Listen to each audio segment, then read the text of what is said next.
I stood frozen outside Dad's office door, hearing words that shattered my world. "Don't worry, Tyler, we'll make Sophia pay for everything. The wedding, the down payment, your student loans. She's got that fancy job now." My stomach dropped. 28 years old, and I'd been their financial safety net since graduating college. I'd paid for Tyler's fraternity dues, Mom's medical bills, even their vacation to Hawaii last year. But hearing them plot to drain my savings for Tyler's wedding, while I struggled to buy my own home. That night, I moved every single penny. They had no idea what was coming. The conversation I'd overheard kept replaying in my mind as I sat in my car outside our family home in suburban Dallas. Dad's voice had been so casual, so matter-of-fact, like discussing the weather. "Sophia's been saving up for years. She won't say no to family." Growing up, I'd always been the responsible one. While Tyler spent his teenage years playing video games and hanging out with friends, I worked part-time at the local grocery store, saving every dollar for college. Mom and Dad always praised my maturity and selflessness. But now I realized they'd been grooming me to be the family bank account. Tyler, 3 years younger than me, had never held a real job. At 25, he still lived at home driving the car Dad bought him, using the credit card Mom paid off monthly. When he'd announced his engagement to Madison 6 months ago, I'd been genuinely happy for him. Madison seemed sweet, intelligent, and came from a well-established family in Highland Park. Her father owned a successful law firm, and her mother served on several charity boards. What I hadn't known was that my parents had been presenting our family as equally affluent. Tyler had apparently told Madison that Dad owned multiple rental properties and that I was some kind of tech executive pulling in 6 figures. The reality was far different. Dad worked middle management at an insurance company, Mom was a part-time administrative assistant, and their credit cards were maxed out from years of living beyond their means. My journey to marketing director at TechFlow Solutions hadn't been easy. 4 years at University of Texas on a partial scholarship, working nights at a campus restaurant to cover expenses, my financial aid didn't touch. After graduation, I'd moved to Austin and shared a cramped apartment with 3 roommates while building my career from entry-level marketing assistant to my current position. Every major family expense over the past 5 years had somehow become my responsibility. When Dad's transmission failed, I'd co-signed the repair loan. When Mom needed dental work her insurance wouldn't cover, I'd paid the $3,000 bill. Tyler's college graduation party, my credit card, their anniversary cruise last spring. "Just a loan, sweetheart, we'll pay you back." But they never did pay me back. Instead, they'd developed an elaborate system of emotional manipulation. Mom would call crying about some financial emergency. Dad would mention how proud they were of my success, and Tyler would text casual requests for money like I was an ATM. "Hey sis, can you spot me $500? I'll get you back next week." Next week never came. The most painful part was discovering how they talked about me to others. Earlier that evening, before overhearing Dad's conversation with Tyler, I'd stopped by to drop off groceries for Mom. She'd been on the phone with her sister Aunt Linda, bragging about how generous I was, how I loved helping family, how lucky they were to have such a successful daughter. She'd made it sound like I was some wealthy benefactor choosing to share my fortune, not a woman in her late 20s struggling to save for her own future. The truth was, I'd been living paycheck to paycheck despite my decent salary. Every time I managed to build up savings, some family crisis would drain my account. I drove a 7-year-old Honda Civic while Tyler got a brand new pickup truck. I shopped at discount stores while Mom bought name brand everything. I lived in a modest apartment while they enjoyed a 4-bedroom house with a swimming pool, all because I'd been quietly subsidizing their lifestyle. My secret savings account contained $47,000 money I'd scraped together over 3 years by taking freelance projects, selling things I didn't need, and living like a college student.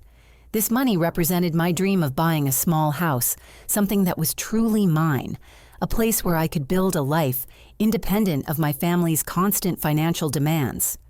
But tonight I'd learned the truth about their plans.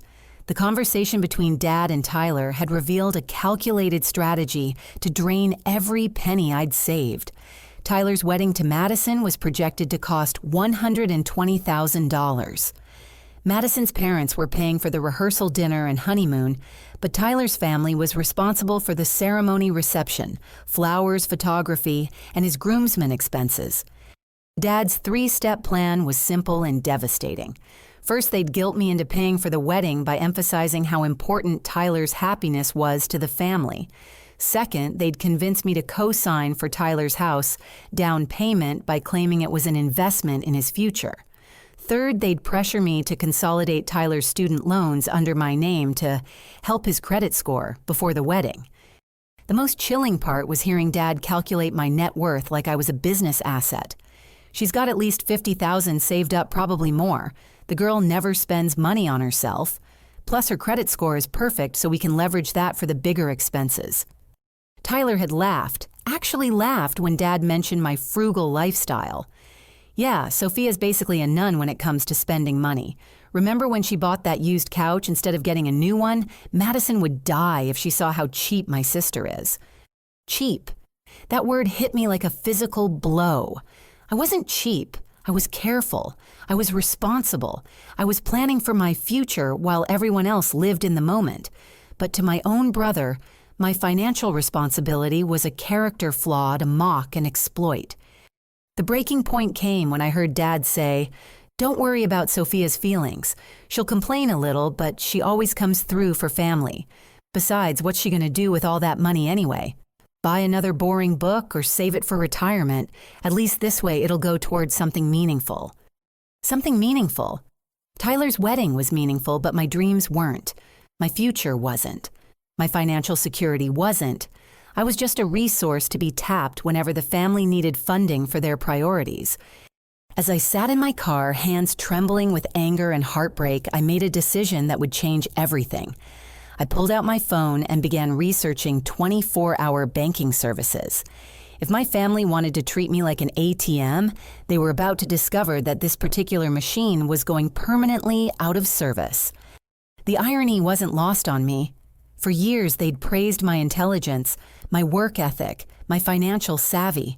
They'd built me up as the smart, successful daughter while treating Tyler like the fun, loving baby who needed protecting from adult responsibilities. But they'd made a crucial miscalculation. Smart, successful people don't stay victims forever. My hands shook as I gripped the steering wheel, driving through the empty streets of Dallas toward the downtown branch of First National Bank. The digital clock on my dashboard read 11:47 p.m., but my mind was racing too fast for sleep. The 24-hour banking center would be open and I had work to do. The conversation I'd overheard kept echoing in my head, each word cutting deeper than the last. Dad's casual tone when he'd said, "We'll make Sophia pay for everything." Tyler's entitled laughter when he'd called me cheap. The way they'd calculated my savings like I was a prize pig being prepared for slaughter. I pulled into the bank's parking lot, noting only 2 other cars in the usually busy space. Inside, fluorescent lights hummed overhead as a security guard nodded at me from behind the front desk. The after-hours banking area was quiet, just me and the soft clicking of computer keys. My fingers trembled as I logged into my accounts on the public computer terminal. Seeing the numbers on screen made everything real. $47,312 in my savings account. Another $8,600 in my checking account. The joint emergency account I shared with my parents held $12,000 money we'd supposedly set aside for true family emergencies. The first transfer was the hardest. Moving my life savings felt like cutting an umbilical cord, severing the financial connection that had bound me to my family for years. I opened a new account at Austin Community Bank, a smaller institution where my parents had no connections, no history, no way to track my money. As I waited for the transfer to process, I called Jessica, my college roommate, who'd become a certified financial planner. Despite the late hour, she answered on the second ring. "Sophia, it's almost midnight. Is everything okay?" "No," I said, my voice barely above a whisper. "I need help. I need to protect my money from my own family." Jessica had always been the practical one in our friendship, the person who'd helped me set up my first budget and taught me about compound interest. She listened without judgment as I explained the evening's revelations, occasionally making small sounds of disgust or disbelief. "Honey," she said when I finished, "you should have done this years ago. What they've been doing isn't love, it's financial abuse." Financial abuse. The term hit me like cold water. I'd heard it applied to romantic relationships, but never considered it might describe my family dynamic. Jessica walked me through the process of setting up protected accounts, explaining how to create firewalls between my money and anyone who might try to access it. "You'll want to change all your passwords tonight," she advised. "And check your credit report for any accounts you didn't open. If they've been planning this for a while, they might have already tried to add themselves as authorized users on your cards." The thought made my stomach churn, but I followed her guidance methodically. Login after login, password after password, I built a fortress around my financial life. New banking passwords, new investment account access, new credit card security questions. Every digital door that my parents might have known how to open, I sealed shut. While working, I discovered something that made my blood run cold. My checking account showed several small transfers I hadn't noticed before.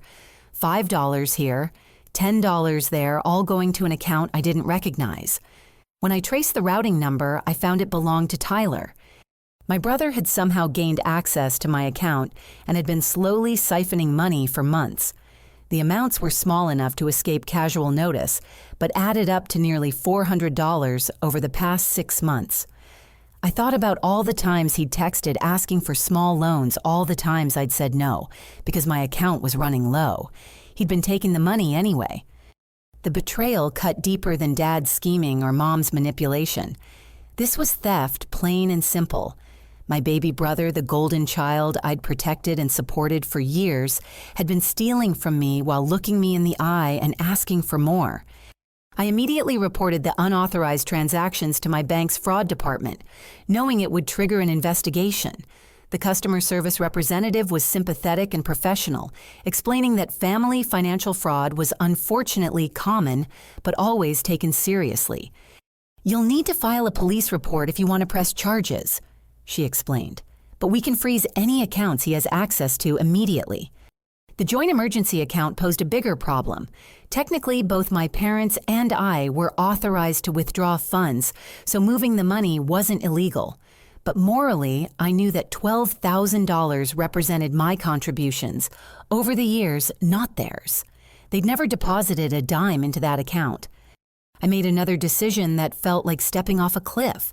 I transferred the entire emergency account balance to my new protected savings account. If my parents wanted to accuse me of theft, they'd have to explain where their contributions were, and we both knew that conversation would go nowhere. By 2:30 in the morning, I'd successfully moved every penny I owned to institutions my family couldn't touch. My old accounts sat empty, except for the minimum balances required to keep them open. I'd also set up automatic payments to ensure my rent utilities and credit card bills would continue processing without interruption. The final step was the hardest. I needed to create a new investment portfolio, something that would grow my money while keeping it completely separate from my family's influence. Jessica had recommended a financial advisor. She trusted someone who specialized in helping young professionals build wealth independently. As I gathered my paperwork and prepared to leave the bank, my phone buzzed with a text message. The name on the screen made my hands shake. Tyler.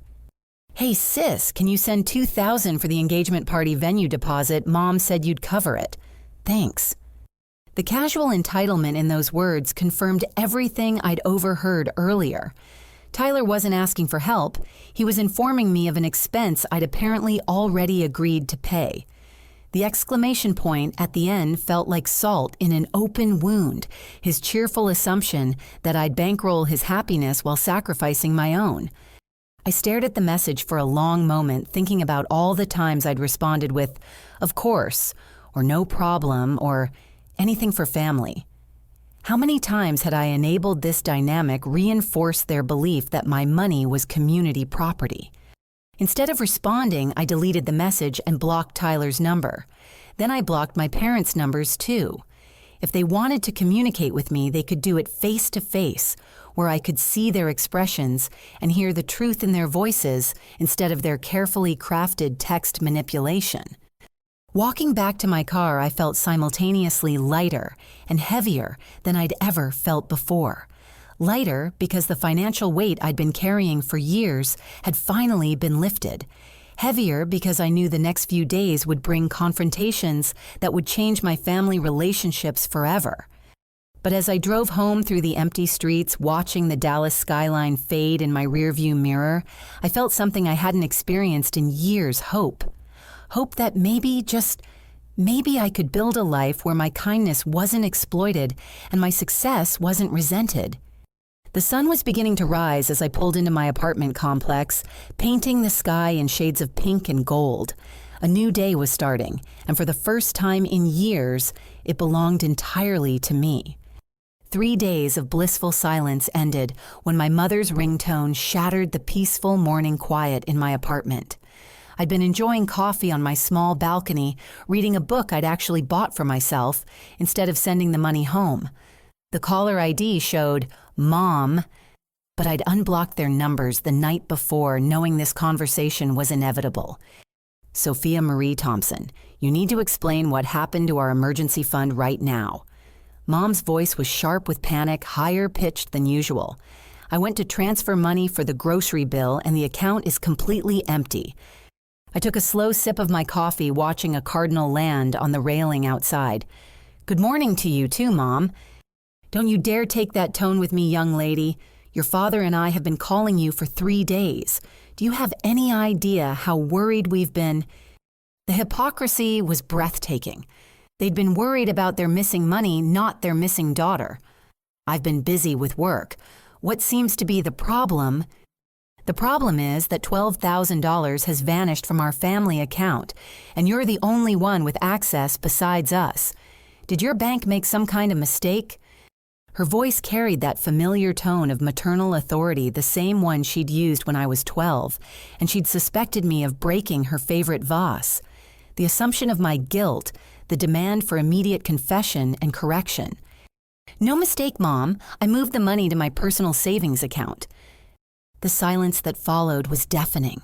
I could practically hear the wheels turning in her head as she processed this unexpected response. Throughout our relationship, I'd never directly challenged her authority over family finances. You moved it without discussing it with us first, Sophia, that money doesn't belong to you. Actually, it does. Every dollar in that account came from my paychecks over the past 3 years. You and Dad never contributed anything. We contributed by raising you, by giving you a home, by supporting your education. I'd expected this argument, the guilt-laden emotional manipulation that had controlled me for years. You supported my education with loans that I paid back myself. You gave me a home that I've been financially maintaining since I graduated college. The sound of my father's voice in the background made my stomach tighten. Is that Sophia? Give me the phone. Your father wants to talk to you. Mom's voice had shifted from panic to cold anger. Put it on speaker. We're all adults here. Dad's voice filled the silence, carrying that tone of disappointed authority he'd perfected during my teenage years. Sophia, I don't know what's gotten into you, but this behavior stops now. You will transfer that money back immediately, and then you'll apologize to your mother for causing this stress. I'm not transferring anything anywhere, Dad. Yes, you are. That money is for family emergencies, and Tyler's wedding qualifies as an emergency. The admission slipped out so casually that I almost laughed. Tyler's wedding is an emergency. You know what I mean. Major family expenses that require everyone's contribution. Everyone's contribution, or just mine? Dad's voice hardened. We're coming over. This conversation needs to happen face to face. Before I could respond, the line went dead. I looked at my phone, then at my peaceful morning coffee, and sighed. The confrontation I'd been dreading was about to happen, but at least it would be on my territory. 45 minutes later, my doorbell rang with the aggressive persistence that meant my parents had arrived. I opened the door to find not just Mom and Dad, but Tyler as well, all wearing expressions of grim determination. We need to talk, Dad announced, pushing past me into my living room without invitation. Mom followed her eyes, scanning my apartment with the critical gaze she'd inherited from her own mother. "This place is so small, honey. No wonder you're not thinking clearly. All this stress from living in such cramped conditions." Tyler brought up the rear, his face wearing the confused expression of someone who'd expected an easy victory, but was encountering unexpected resistance. "Hey, Sophia. Mom and Dad told me there's some kind of mix-up with the money." "There's no mix-up," I said, closing the door and turning to face my family. "Sit down. We're going to have the conversation we should have had years ago." Dad remained standing, his arms crossed in a gesture of paternal authority. "Young lady, you are going to explain why you stole money from our family account, and then you're going to fix this situation immediately." "I didn't steal anything. I moved my money from an account I shared with you to an account that belongs only to me." "Your money." Mom's voice cracked with incredulous anger. "That was our emergency fund money we've all contributed to over the years. Show me one deposit slip, Mom. Show me one bank statement that proves you or Dad ever put a dime in that account." The silence that followed was telling. Tyler looked confused, glancing between our parents as if waiting for them to produce evidence that didn't exist. "We contributed in other ways," Mom said weakly. "Like how? We supported you through college. With Parent Plus loans that I've been paying back for 6 years. We gave you a home that I've been subsidizing since graduation. When was the last time you paid a utility bill without my help?" Dad's face was turning red the way it always did when his authority was challenged. "You are being incredibly selfish and ungrateful. After everything we've done for you, this is how you repay us." "What exactly have you done for me, Dad? Because from where I'm sitting, I've been the one doing things for you. I paid for Tyler's fraternity dues, Mom's dental work, your car repairs, and that vacation to Hawaii. I've been funding your lifestyle while living like a college student.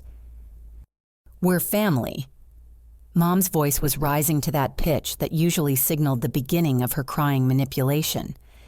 "Family helps family." "You're right, Mom. Family should help family. But when was the last time any of you helped me with anything?" Tyler finally spoke up, his voice uncertain. "I thought you liked helping us out. You never said it was a problem." "When would I have said it was a problem, Tyler? When you texted me at midnight asking for money. When you laughed about how cheap I am. When you complained to your friends about having a sister ATM." Tyler's face went white. "You heard that." "I heard a lot of things, including Dad's conversation with you about making me pay for everything." The room went dead silent. Dad's face shifted from angry red to pale white as he realized the source of my rebellion. "You were eavesdropping," Mom said weakly. "I was returning your Tupperware containers when I overheard Dad promising you," I looked at Tyler, "that they'd make me pay for your wedding, your house down payment, and your student loans. I heard him calculate my net worth like I was a business asset. I heard you laugh about my lifestyle choices." Tyler slumped into my chair, his face in his hands. "Sophia, I didn't mean it like that." "How did you mean it, Tyler? Because it sounded like you thought my financial responsibility was a character flaw you could exploit." Dad tried to regain control of the situation. "Even if you overheard something taken out of context, that doesn't give you the right to steal from the family. I didn't steal from anyone. But since we're talking about theft, would you like to explain how Tyler has been making unauthorized withdrawals from my checking account for the past 6 months?" Tyler's head snapped up. "What are you talking about?" $412 in small transfers, Tyler. Did you think I wouldn't notice eventually? I was going to pay it back. When before or after you bankrupted me funding your wedding. Mom was finally starting to cry the waterworks she'd been holding back. "I don't understand why you're being so cruel. We're just asking for help with Tyler's special day." "You're not asking, Mom, you're demanding. There's a difference." The apartment doorbell rang, cutting through the tension. I wasn't expecting anyone, but the interruption felt like divine intervention. "That's probably Madison," Tyler said, checking his phone. "I texted her to come over when this was taking too long." I opened the door to find Madison standing in the hallway looking polished and put together as always. Her smile faded when she saw the tension on my face and heard the voices coming from my living room. "Hi, Sophia. Tyler said there was some kind of family meeting." "Come in, Madison. You should hear this too." Madison entered my apartment and took in the scene, Tyler looking guilty, my parents looking angry, and me looking exhausted but determined. "What's going on?" she asked, genuine concern in her voice. "We're discussing wedding finances," I said simply. Madison's face brightened. "Oh, wonderful. Tyler's been so secretive about the budget planning. I keep offering to have Daddy help with expenses, but Tyler insists his family has everything covered." The look that passed between Tyler and my parents was pure panic. "Actually, Madison," I said gently, "I think there are some things about this family's finances that you need to know." The next morning, my phone rang at 7:30 sharp. Madison's name appeared on the screen and her voice sounded strained when I answered. "Sophia, I barely slept last night. I need to understand what's really happening with Tyler's family situation. Can we meet for coffee? Somewhere away from everyone else?" I suggested a small cafe in downtown Austin, far from both our families and Tyler's usual hangout spots. Madison was already there when I arrived, sitting in a corner booth with her hands wrapped around a steaming mug, her usual perfect composure replaced by visible anxiety. "I've been thinking about everything you said yesterday," she began without preamble. "About Tyler's debts and your parents expecting you to pay for the wedding. I need to know the truth, Sophia, because if I'm going to marry into this family, I need to understand what I'm getting into." Her directness was refreshing after years of my family's emotional manipulation. Madison came from a world where financial transparency was normal, where family money was discussed openly rather than hidden behind guilt trips and manipulation. "What has Tyler told you about his financial situation?" I asked. Madison's laugh was bitter. "That's just it. He's told me almost nothing concrete. He talks about his family having investment properties and you being some kind of tech executive, but whenever I ask for specifics, he changes the subject." Madison Tyler is 25 years old and has never held a steady job. He has no savings account, no credit history, except for debt, and no source of income besides the part-time work he does at Dad's friend's auto shop. Her face went pale. "But he told me he was in line for a management position at his dad's company." "Dad works middle management at an insurance company. He doesn't have a company and there's no management position waiting for Tyler." Madison set down her coffee with shaking hands. "My parents are under the impression that Tyler comes from a financially stable family. They've been planning to announce our engagement in the Highland Park Society newsletter. If they knew the truth, they'd disapprove, they'd be horrified. Not because they're snobs, but because they'd see it as Tyler lying to them. My father built his law firm on honesty and integrity. Deception is the one thing he won't tolerate." I watched Madison process this information, seeing her mind work through all the implications. This wasn't just about money, it was about the foundation of trust her entire relationship was built on. "How much debt does Tyler actually have?" she asked quietly. "Last time I helped him make payments, he owed about $37,000 on credit cards alone. That was 6 months ago, so it's probably higher now. Plus his student loans, which are another $42,000. $80,000. Madison's voice was barely a whisper. "I thought his college was paid for by family money." "It was paid for by my money mostly. I covered what his partial scholarship didn't, and my parents took out Parent Plus loans for the rest. Tyler's been making minimum payments on everything else." Madison was quiet for a long moment, staring out the cafe window at the busy Austin street. When she spoke again, her voice was steady but cold. "Yesterday, when your father was talking about making you pay for the wedding, he mentioned a plan. Can you tell me exactly what they were proposing?" I explained the 3-step strategy Dad had outlined, guilt me into paying for the wedding expenses, pressure me into co-signing Tyler's house down payment, and convince me to consolidate his student loans under my credit. They calculated that I had enough savings and good enough credit to cover all of Tyler's financial problems, I concluded. Essentially, they were planning to transfer his entire financial burden to me so he could start married life with a clean slate. Madison's hands clenched into fists, and Tyler knew about this plan. He was laughing about it when I overheard their conversation. My parents have already put deposits down on the rehearsal dinner venue. Madison said, her voice tight with controlled anger. They've booked the country club, ordered flowers sent save the dates to everyone in their social circle. If this wedding falls apart, it won't just be embarrassing. It'll be financially devastating for them, too. I reached across the table and touched her hand. Madison, I'm not trying to break up your engagement, but you deserve to know what you're marrying into. No, you're right to tell me. I thought I knew Tyler. I thought he was honest and hardworking and responsible. But if he's been lying about something this fundamental, what are you going to do? Madison was quiet for another long moment. I need to see evidence, not just your word against his, because Tyler will deny everything and probably convince himself you're lying out of jealousy or spite. I need documentation. What kind of documentation?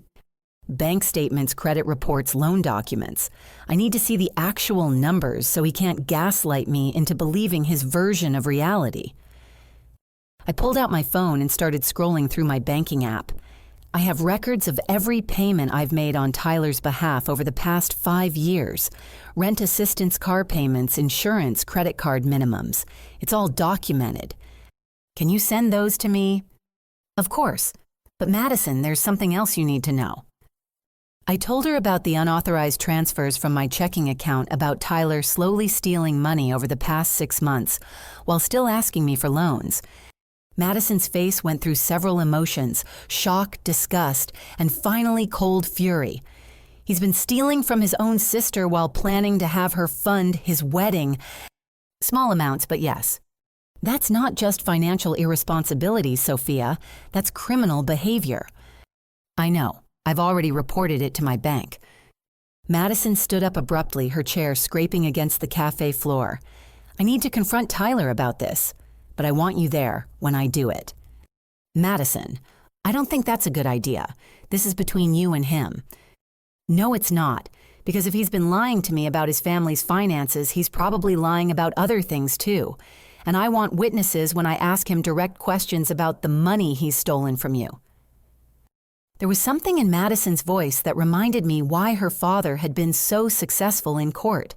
This wasn't the sweet, trusting woman Tyler had been manipulating. This was someone who'd inherited a prosecutor's instincts and wasn't going to be fooled by charm and deflection. What exactly are you planning? I asked. I'm going to give Tyler one chance to tell me the truth voluntarily. If he lies or tries to manipulate me, then I'm going to present him with evidence and see how he responds to that. And if he still lies, Madison's smile was sharp and cold. Then our engagement is over, and I'm going to make sure my parents understand exactly why. We spent the next hour planning our approach. Madison would invite Tyler over to her apartment for a private conversation about wedding finances. I would arrive 30 minutes later with printed documentation of Tyler's debts and my payment history. If Tyler was honest with Madison before I arrived, we'd have a different conversation about moving forward. If he continued lying, we'd present him with irrefutable evidence. There's one more thing, Madison said as we prepared to leave the cafe. I want to record the conversation. Is that legal? In Texas, only one party needs to consent to recording, and I consent.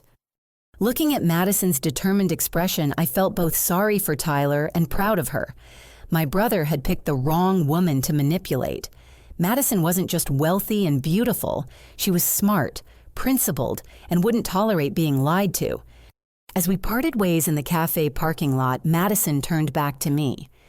Sophia, I want you to know that regardless of what happens with Tyler, I'm grateful you told me the truth. I'd rather know now than find out after we're married and I'm legally tied to his financial problems. Driving home, I realized that my decision to protect my money had set off a chain reaction I hadn't anticipated. By standing up for myself, I'd inadvertently given Madison the information she needed to make an informed decision about her future. Whether that future included Tyler would depend entirely on whether he chose honesty or continued the pattern of deception that had defined his relationship with money and family.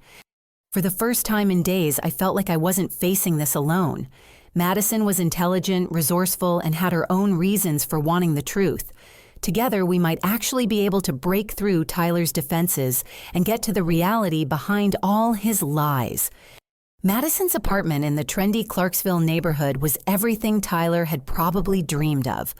Hardwood floors, granite countertops, floor-to-ceiling windows overlooking downtown Austin.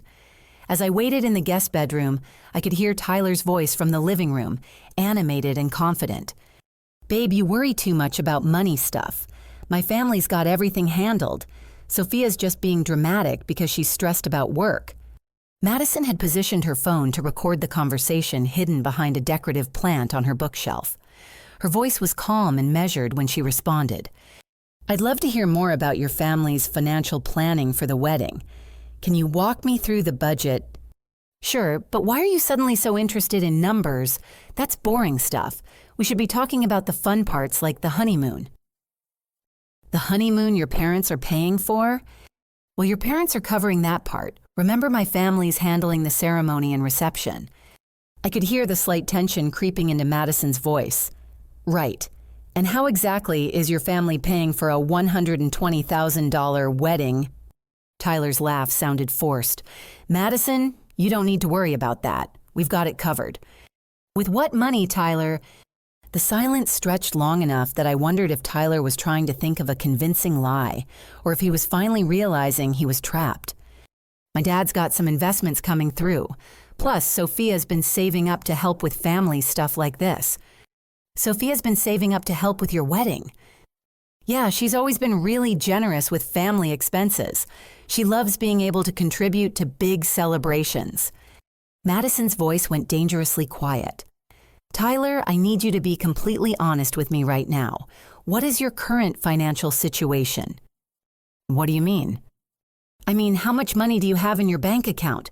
What's your credit score? How much debt are you carrying?" "Why are you asking me these questions? You sound like a loan officer." "Because I'm about to marry you and I need to understand what our combined financial picture looks like." Tyler's voice shifted to the wheedling tone he used when he wanted something. "Babe, you know money isn't important to me. What matters is that we love each other. Your family has plenty and my family's got everything figured out." "Answer the question, Tyler." Another long pause. When Tyler spoke again, his voice was defensive. "Look, I don't obsess over bank balances like some people. I live in the moment, but I'm not broke if that's what you're worried about." "How much debt do you have?" "Everyone has some debt. It's normal for people our age." "How much?" "Maybe 10 or 15,000. Nothing crazy." That was my cue. I knocked on the apartment door, hearing Tyler's confused voice asking Madison who that could be. "I invited Sophia over," Madison said simply. "I thought the three of us should have an honest conversation about wedding finances." When Madison opened the door, Tyler was standing in the middle of the living room looking like a deer caught in headlights. His usual confident demeanor had evaporated, replaced by visible nervousness. "Hey, Sophia," he said, attempting his normal, casual tone. "Madison and I were just talking about budget stuff." "Perfect timing, then." I pulled a folder from my bag and set it on Madison's coffee table. "I brought some documentation that might help clarify things." Tyler's face went pale. "What kind of documentation?" "Bank statements showing every payment I've made on your behalf over the past 5 years. Credit reports I pulled yesterday showing your actual debt levels, and transfer records showing the money you've been taking from my account without permission." "Sophia, what are you doing?" Tyler's voice cracked. "Why are you trying to sabotage my relationship?" Madison sat down across from Tyler, her expression unreadable. "She's not sabotaging anything. I asked her to bring this information because you haven't been honest with me about your financial situation. I told you I have some debt, that's normal." I opened the folder and pulled out Tyler's credit report. $37,412 in credit card debt across 6 different cards, $42,000 in student loans, a defaulted auto loan from 2 years ago. Your credit score is 483. Tyler lunged for the papers, but Madison was faster, taking them from my hands. You told me you had $10,000 to $15,000 in debt, she said, her voice deadly calm. Those numbers are wrong. Sophia's making this stuff up. Madison held up Tyler's credit report, the official letterhead clearly visible. This is from Experian Tyler. It's dated yesterday. How did she get my credit report? That's illegal. Actually, it's not, I said. When you added me as an authorized user on 3 of your credit cards without my permission, you gave me legal access to review the accounts. Tyler's mouth fell open. I never added you to my credit cards. I pulled out another set of papers. Chase Freedom, Capital One, Quicksilver, and Bank of America cash rewards, all showing Sophia Thompson as an authorized user, all applications submitted with my social security number. Madison was reading through the documents, her face growing paler with each page. Tyler, you applied for credit cards using Sophia's information. I was going to pay them off before she found out. It was just temporary. You committed identity theft against your own sister. It's not identity theft when it's family. Madison set the papers down carefully, her hands trembling slightly. Actually, Tyler, it's exactly identity theft when it's family. The law doesn't make exceptions for relatives. Tyler collapsed onto Madison's couch, finally understanding that his web of lies had completely unraveled. Madison, please. I can explain everything. I'm listening. My family's been struggling financially for a few years. Sophia's always been the successful one, and she usually helps out when we need it. I thought by the time the wedding happened, I'd have figured out how to pay everything back. By taking more of Sophia's money, by getting a better job, by finding some way to make real money. I never meant for it to go this far. Madison stood up and walked to her window, looking out at the Austin skyline. When she spoke, her voice was controlled but cold. Tyler, in the past 24 hours, I've learned that you've been lying to me about your employment status, your family's wealth, your personal debt, your sister's relationship with money, and your own criminal behavior. Is there anything else you haven't told me? Tyler looked desperately between Madison and me, probably trying to calculate what else we might know. There might be a few other small things, but nothing major. Madison turned back to face him. What other small things? Tyler's phone buzzed and he glanced at it automatically.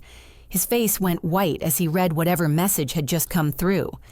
Tyler, Madison said sharply, what other small things? He held up his phone with a shaking hand. My mom just texted.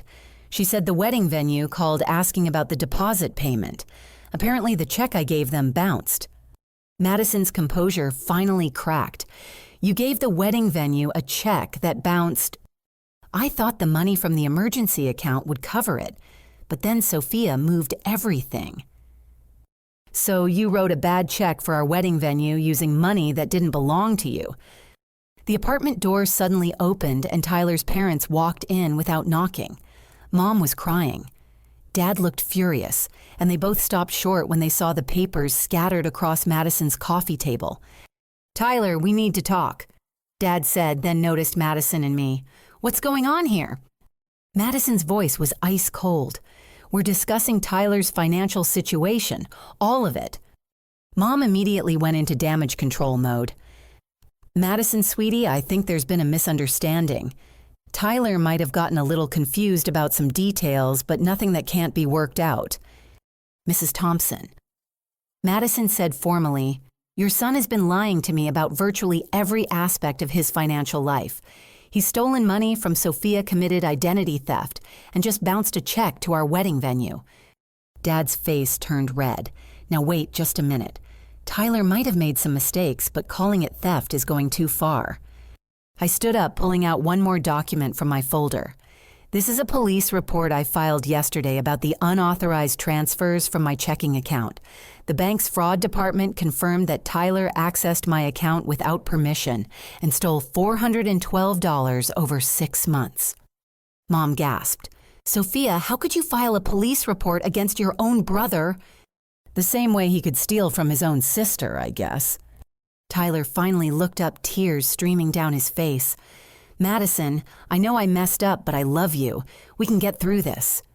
Madison walked to her front door and opened it wide. Tyler, the engagement is over. I want you and your parents to leave now. Madison, please don't do this, Tyler begged. I can change. I can fix everything. You can't fix 5 years of lies and manipulation overnight, and I can't marry someone I don't trust.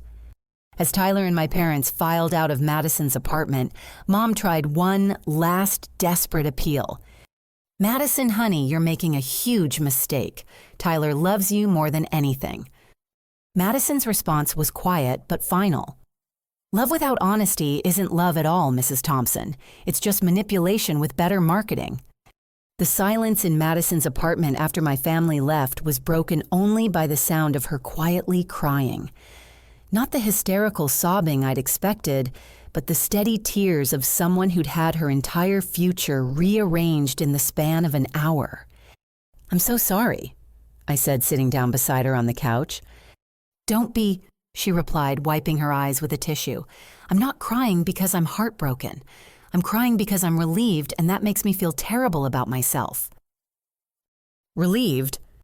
Sophia, I've been having doubts about Tyler for months, but I kept pushing them down because I thought they were just pre-wedding jitters.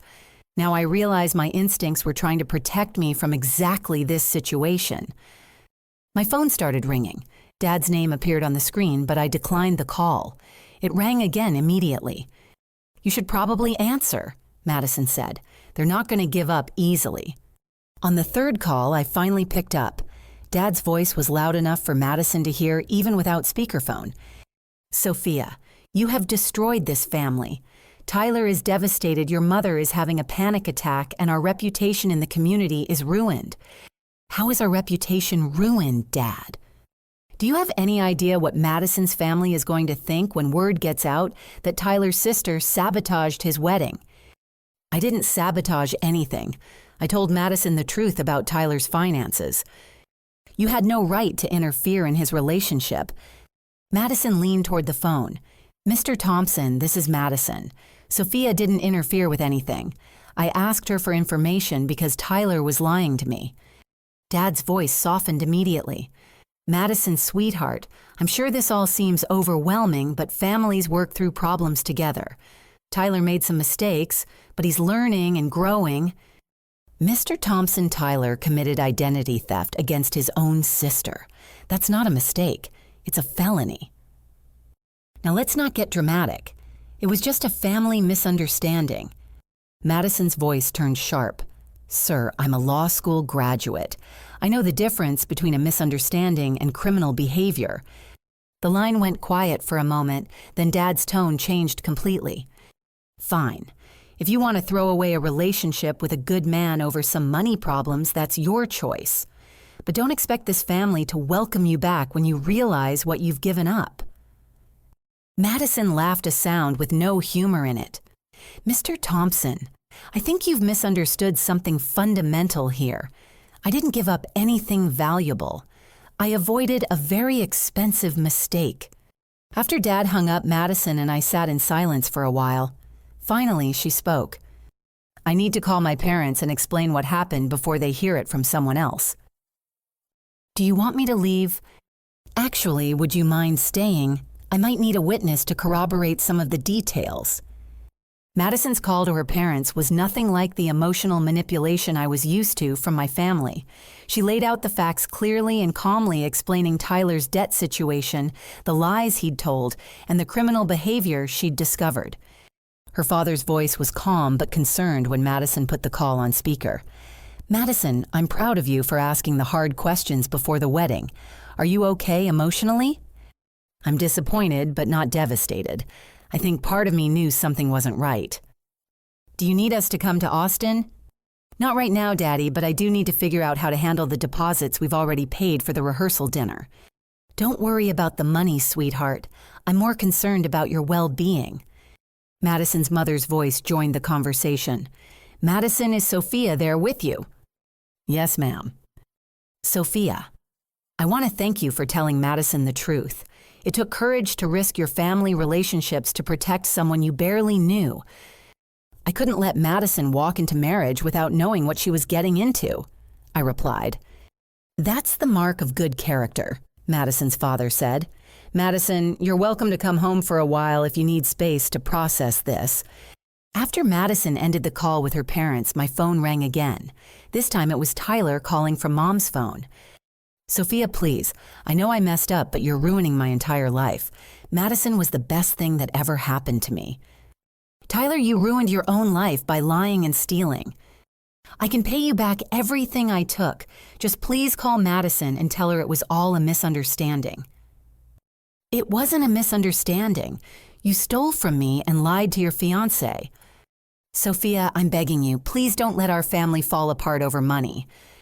Our family fell apart the moment you decided my bank account was community property. Tyler was crying now, the kind of desperate sobbing I hadn't heard from him since we were children. I'll get help. I'll go to counseling. I'll pay back every penny. Just please fix this. Tyler, I can't fix this. Only you can fix this, and it starts with taking responsibility for what you've done. But Madison won't even talk to me. Then you need to respect her decision. After I hung up, Madison looked at me thoughtfully. Do you think there's any chance Tyler will actually learn from this and change? I hope so. But change has to come from him, not from us, rescuing him from the consequences of his actions. Madison's phone rang and we both looked at the caller ID Highland Park Country Club. This is probably about the wedding deposit, she said, answering the call. The conversation was brief and professional. Madison explained that the wedding was canceled and asked about the deposit refund policy. When she hung up, she looked relieved. The venue manager was actually very understanding. Apparently, this happens more often than you'd think. They'll refund 80% of our deposit. That's good news. It is. And it means I can help Tyler pay back what he owes you if you want. I stared at Madison in surprise. Why would you do that? Because you saved me from making the biggest mistake of my life. Helping Tyler get out of debt might be the kindest way to end this relationship. Madison, you don't owe Tyler anything. I know, but I do owe you something, and this might be a way to pay it forward. Before I could respond, my phone rang one more time. The caller ID showed a number I didn't recognize, but when I answered, I heard a familiar voice. Sophia, this is your grandfather. Granddad Thompson, Dad's father, rarely called anyone directly. At 84, he was sharp as ever, but preferred face-to-face conversations to phone calls. Granddad, is everything okay? I'm calling because your father just left my house after telling me some very interesting stories about recent family events. I wanted to hear your side before I make some important decisions. What kind of decisions? The kind that involve my Will sweetheart. Your father seems to think you've been causing problems for Tyler, but from what I've been able to piece together, it sounds like you've been solving problems that should have been solved a long time ago. Madison was watching me with curiosity as Granddad continued. I've been planning to leave my estate to Tyler, thinking he'd need more help getting started in life than you would. But if what I suspect is true, Tyler's problems aren't about needing help. They're about needing to learn responsibility. Granddad, I don't know what Dad told you, but he told me you stole money from the family and sabotaged Tyler's wedding out of jealousy. But I've known you since you were born, Sophia, and that doesn't sound like the granddaughter who worked 3 jobs to pay for college and sent me a thank you card for every birthday gift I ever gave you. I found myself crying something I'd been holding back for days. Granddad, I just couldn't let them keep using me as their personal bank account. Of course you couldn't, and I'm proud of you for finally standing up for yourself, which brings me to why I'm calling. I'm changing my will effective tomorrow. Tyler gets nothing until he proves he can manage money responsibly. Everything comes to you. Granddad, you don't need to. Yes, I do. And Sophia, I want you to use that money to build the life you deserve, not to bail out family members who should be solving their own problems. After Granddad hung up, Madison and I sat in stunned silence. Your grandfather sounds like a wise man, she finally said. He is, and he just turned Tyler's financial problems into Tyler's opportunity to grow up. Looking out Madison's window at the Austin skyline, I realized that the power dynamics in my family had shifted permanently. For the first time in my adult life, I wasn't the one being asked to fix everyone else's problems. Instead, everyone else was being forced to fix their own. It was terrifying and liberating at the same time. 6 months later, I stood in my new kitchen, morning sunlight streaming through windows that actually belonged to me, preparing coffee for guests I'd invited, because I wanted to see them, not because they needed something from me. The house was modest but perfect. 2 bedrooms, 1 bathroom, a small backyard where I'd started a vegetable garden, and most importantly, a mortgage that was entirely my responsibility. The doorbell rang and I opened it to find Madison holding a bottle of champagne and wearing the kind of genuine smile I'd rarely seen during her relationship with Tyler. "Congratulations on the promotion," she said, hugging me. "Senior marketing director has a nice ring to it." "Thank you, and congratulations on passing the bar exam." Madison had thrown herself into her legal studies after breaking up with Tyler, channeling her energy into building her own career instead of planning a wedding. We'd become genuine friends, bonding over our shared experience of breaking free from toxic family dynamics. "So where is everyone?" she asked, looking around my living room. "Jessica should be here soon, and my colleague Sarah is bringing her husband. I wanted to keep it small, just people who actually supported me through all this craziness." As if on cue, my doorbell rang again. This time, it was Tyler, looking nervous and carrying a small gift bag. Madison tensed slightly, but I'd expected this. Tyler had been asking to visit for weeks, and I'd finally agreed, curious to see how much he'd actually changed. "Hi, Sophia," he said, his voice more subdued than I'd ever heard it. "Thank you for letting me come." Tyler looked different, thinner, older somehow, with the kind of tiredness that comes from working real hours at a real job. His clothes were clean, but clearly from a discount store, and his hair was shorter than the styled look he'd maintained during his engagement. "Come in," I said. "Madison's here too." Tyler's face went through several emotions when he saw Madison, but he managed a polite nod. "Hi, Madison. Congratulations on the bar exam." "Thank you," Madison replied coolly but not unkindly. Tyler handed me the gift bag. "It's not much, but I wanted to bring something to celebrate your new house." Inside was a small succulent plant in a simple terracotta pot, along with a handwritten note that read, "For new growth in a new home. Thank you for not giving up on me even when I gave up on myself." "Tyler," I said, genuinely touched by the gesture, "this is lovely." "I've been working at the landscaping company for 4 months now," he said. "It's hard work, but I actually like it. Working with plants and being outside all day, it's peaceful." Madison and I exchanged glances. This was a very different Tyler from the one who'd sneered at physical labor and bragged about finding easy money. "How are you doing otherwise?" I asked. Tyler sat down carefully on my couch as if he wasn't sure he was welcome to get comfortable.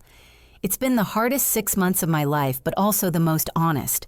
I'm living in a studio apartment, driving a used car I bought with cash, and working 40 hours a week for the first time ever. And your debts?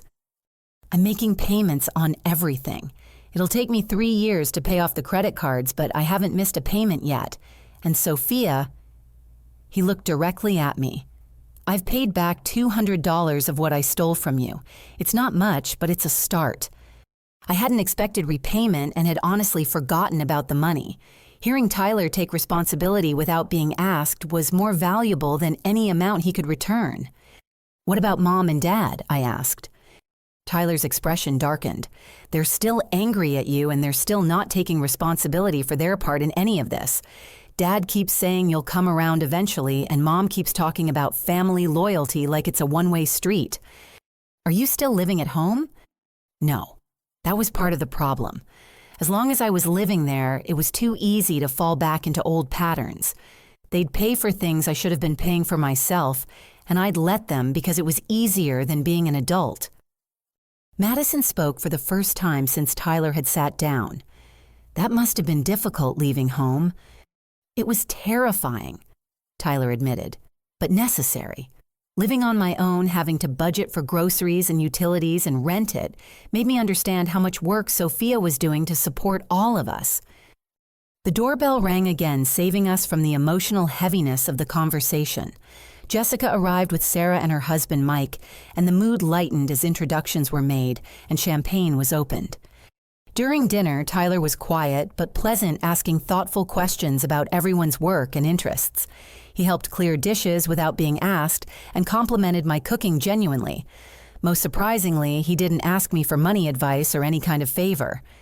As the evening wound down and guests began to leave, Tyler was the last to go. Madison had left an hour earlier, but not before whispering to me, "He really has changed. I'm proud of him." "Sophia," Tyler said as he gathered his jacket, "I need to tell you something important." "What's that?" "I've been going to therapy, not just for the money problems, but for understanding why I felt entitled to other people's resources. And I realized that I never thanked you properly for all those years you supported the family." "Tyler." "No, let me finish. You sacrificed your own dreams to make sure I could go to college, to keep Mom and Dad's lifestyle afloat, to bail me out whenever I made mistakes. And instead of being grateful, I made fun of your frugality and took your generosity for granted." Tyler's eyes were bright with unshed tears. "I'm 26 years old, and until 6 months ago, I'd never paid my own cell phone bill. I'd never bought my own groceries or done my own laundry regularly. You weren't my sister. You were my unpaid life manager, and I treated you like you owed me that service. You don't owe me an apology for who you used to be, Tyler. You owe it to yourself to become who you want to be now. I'm trying. It's harder than I thought it would be, living like a regular adult instead of like someone's spoiled kid. But it's also better. When I pay for something with money I actually earned, it feels different. It feels like it's really mine."